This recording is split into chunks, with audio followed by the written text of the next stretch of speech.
Yeah, I think in the National Football League, when you're -3 plus turnover on downs, you run into the kicker. You across the board, that's not a formula, and so that formula is for failure and nothing else. And I think, you know, there there was a lot of preparation for Week 1, and I don't think it looked it. What does that mean? That means that guys let Week 1 and the bells and whistles of the season starting get the best of them. My job is to prevent that. I did my best, not good enough. So you have 11, you have 2 games in 11 days, and that's what you do with it. The National Football League teaches tough lessons. I think we're a much better team than we played today, or than we displayed today, but that doesn't matter either. You have to play good football. So when you play bad football, you have 20 minutes less of time of possession. You don't take the ball away. You don't put them in the offense in negative situations. You don't take care of the ball. It's a young team having to learn some very hard lessons, and that's what the league's about. It's all about the ebbs and flows. You can't overcook a success, and you can't overcook a failure. You have to continue to learn from things and look at the tape, and it will be a very, very critical day tomorrow to be accountable so that we can, with absolute certainty, learn from it. Otherwise, you just sit in this, and I don't think that's an option. So we got 2 games in 11 days, no time to sulk. But yes, it was not the way I think our team wanted things to go for sure, and they got some strong humility today. Like any game is a test, I understand that. But losing the way you did today, does that make the challenge that much harder for you, for the players? In circumstances it can. I think in this circumstance, I think it's,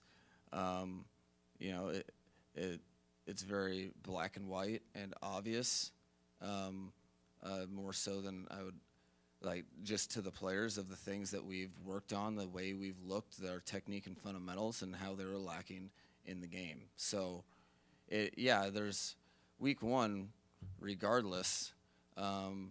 You're either crowned or shunned, and that's something that I think we have in our own control, the observation of how things play out. If you take your I think, quite honestly, the way we lost probably is an overall better way to learn an absolute lesson that never changes. If you ever let the game be bigger, or the desire for achievement to be bigger than the nuts and bolts of execution, and not dropping people in protection, not overrunning tackles,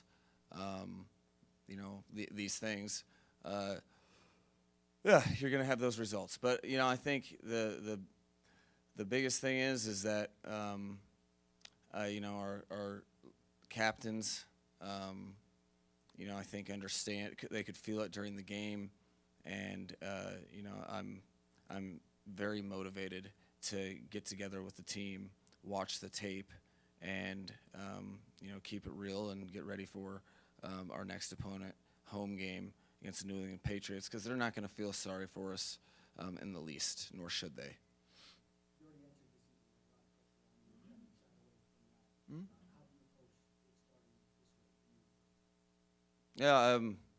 Yeah, like I've said before, I don't see this job void of pressure. I don't see entitlement in this job, but I'm not.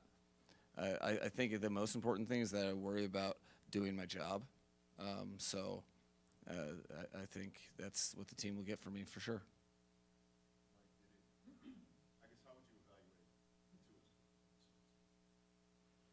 Without watching the tape, it was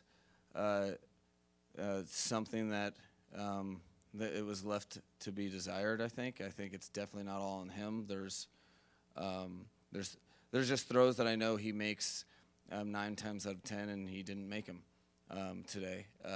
But that being said, it's hard to play quarterback when you have surprise pressures, meaning that they're blitzing, but you think it's accounted for, and then somebody doesn't pick it up, or you have people coming out the huddle the wrong way when they had been nailing it for a week on a week plus, really, stuff we've been working on. So,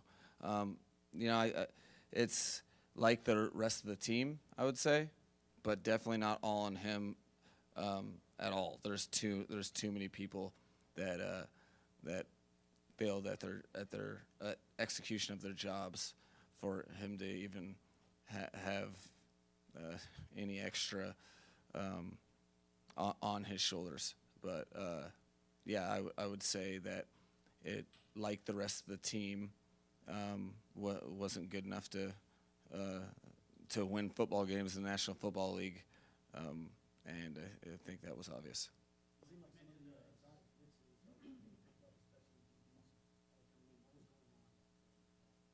Well, there wasn't a theme. There was one play where there was a really just a mental mistake of going the wrong way from a lineman. That was probably the only one. I thought they played solid, but it wasn't that it was that exotic. It was that running back or receiver didn't do the responsibility on the play that we emphasized a lot. What does that mean? That means that guys weren't focused on the right things, and the most difficult thing as a coach is you can see focus, but you don't know what's going on inside a person's mind. And sometimes you find out the hard way, like we did today. So it was just collective execution on things that were surprising me live speed. So I think guys needed, obviously they needed to experience that, and we have a choice. We can change it, or we can be the same. But I don't think this locker room and the collection of players is based upon my interactions with them. The taste is terrible, and they're eager to fix it. So we'll come back to work tomorrow and start the process again on what we should have this week. And we have 11 days, 2 games, 2 division opponents. So the time is now to focus in on our jobs, and if we want different results, we have to play football together in a different manner.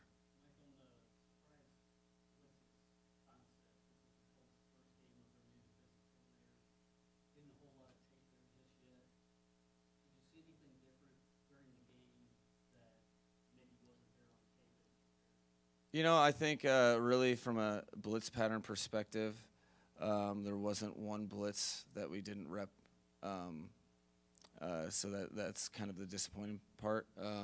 There's always coverage nuances, and I think kind of in line with what a lot of the league's doing. There's some coverage adjustments that we had a plan for, and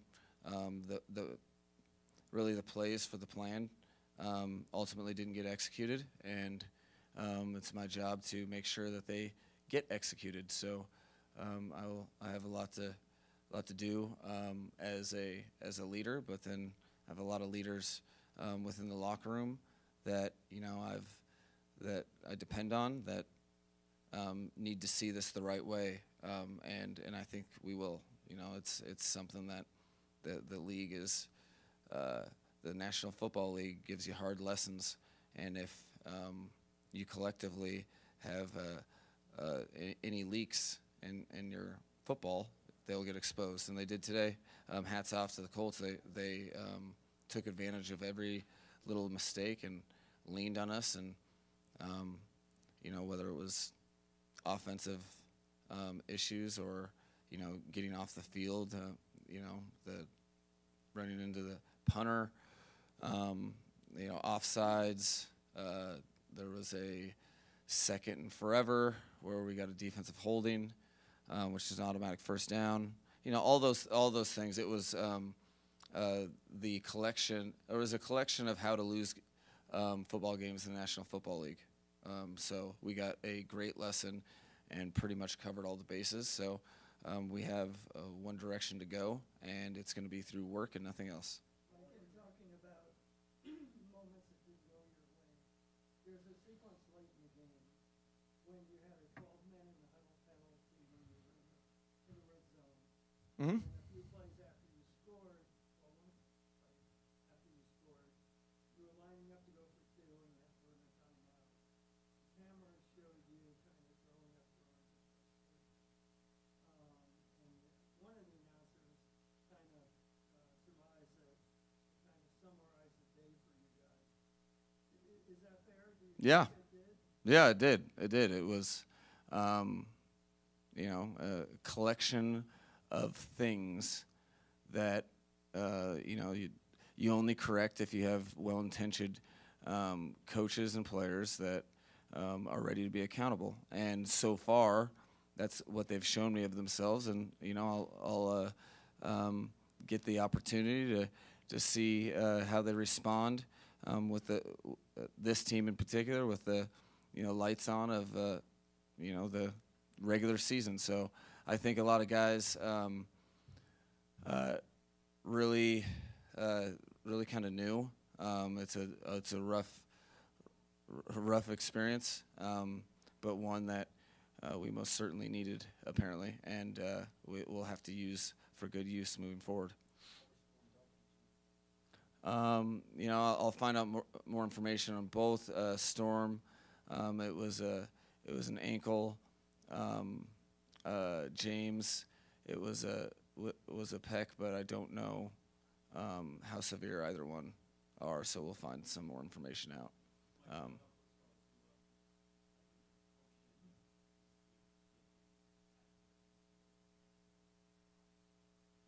Well, I think it's more of these in the National Football League with starting quarterbacks.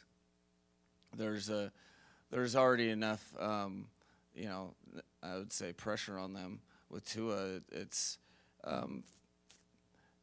not settling for anything but exact reasons or whys in his game. And we've had good games, we've had bad games, but the biggest thing is we learn from things.